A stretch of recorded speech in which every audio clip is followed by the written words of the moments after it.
whawhalai atu hane hatu tūla tō wala tāla tu tupu ke lata me puli pōnei. Kua whakamoli mai he ofisa he whakatutonu whono he whono eke pule, kua manaki ai e tau eke pule, ke whakatutala ke he whonoanga, ka hau koe hengoa e tau se anga, ke eke pule koe lilifu ko Terry Ko, ke tangatu laki, kua tātu ai ki loto he whono eke pule he mahina kua mole. Kua manaki ai e whono ke whakatutala ke tau mahani he eke pule whakaonga ai e Code of Conduct.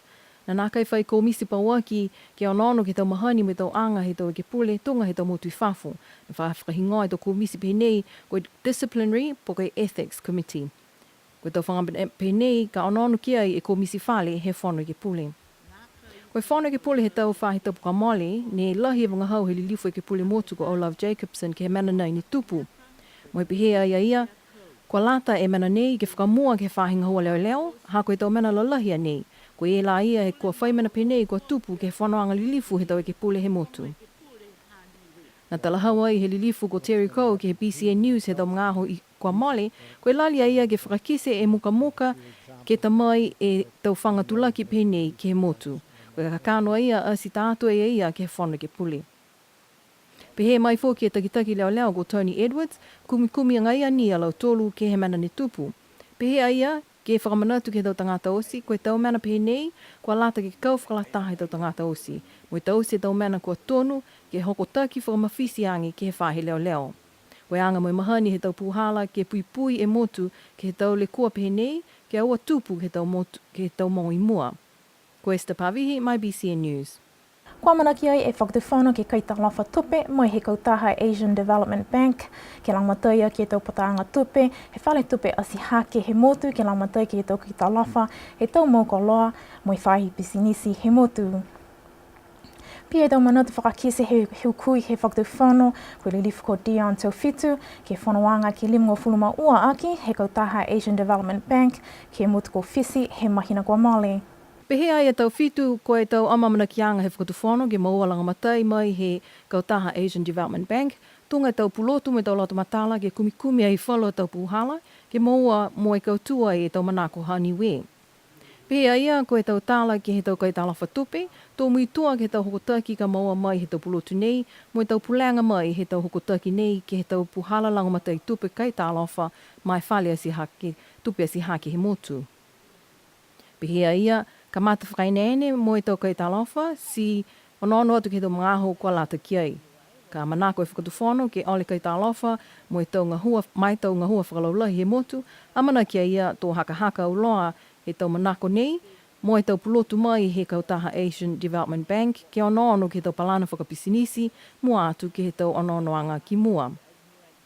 Tala Hawaii a tau whitu ke he whanoanga, koe mātuta ki anga Niue ke he matakau ADB nei, kua mai ki ai ha koe tau langamatai mai he whalo tau motu kehe, nā kai koe tau seanga ha New Zealand asi pihi ai. Ko Esther Pavihi, my BCN News. Pe mai e ke pule he whahi malawa sena koe lilifu Honorable Billy Tālangi koe tau senga voi, mo tau voi he whalinga ngāo nā kai le koa ha koe tau tupe, ka koe tau mga aho ka puke ai e wakalele, koe tau mga aho ia ka nā kai, hoko mai ai e tau ota senga voi. Koe tau huhu nei ne tuku atu ai he lilifu e ke pule motu ko Crosley tātui, kai pihe e ke pule ko Tālangi, koe tau senga voi ta hake mai ni he wakalele, si ka puke wakalele kua ota kehe osi e tau freight lawia ai e tau senga voi. Koe whale fō ni whakaingoa ai koe Joint Emergency Operations Centre ne tū ki whono kola, kua mana ki ai ke mau he mahina haiulai. Pehe ai Ernest ne mai ia koe palana whakamua ke katoa mo e mau e whale he mahina hao kuso, kai kua mawhisi fō ki halau tūla tonga hoa mo e kua mana ki ai ke mau e whale he mahina a iulai.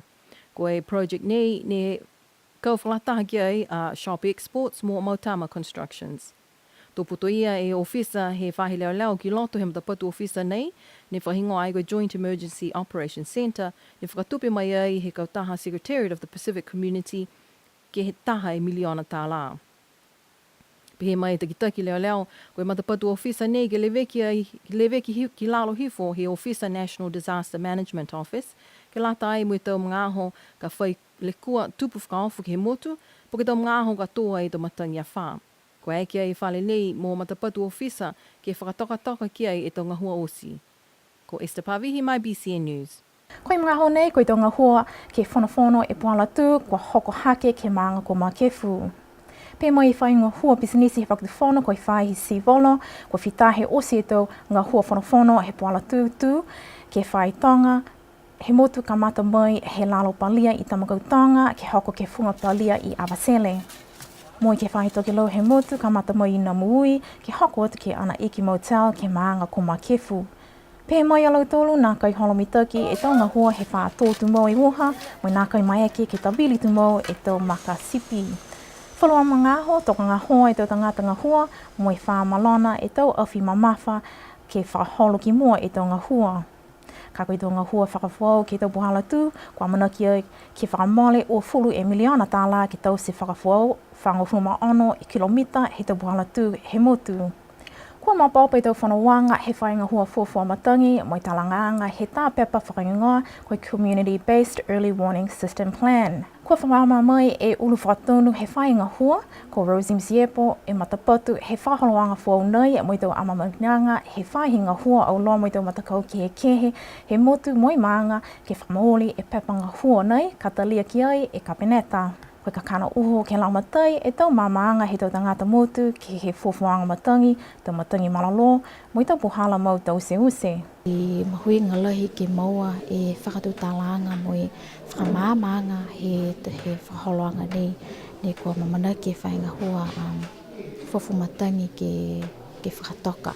Si koe ue tau he whakaholoanga nei, Community-Based Early Warning System, ue tau ke tau siai e tau whakaholoanga osi, moi whakakatotoa ai he tau ue awhi moi ua fulu, matahiku mahina December, ue awhi moi ua fulu.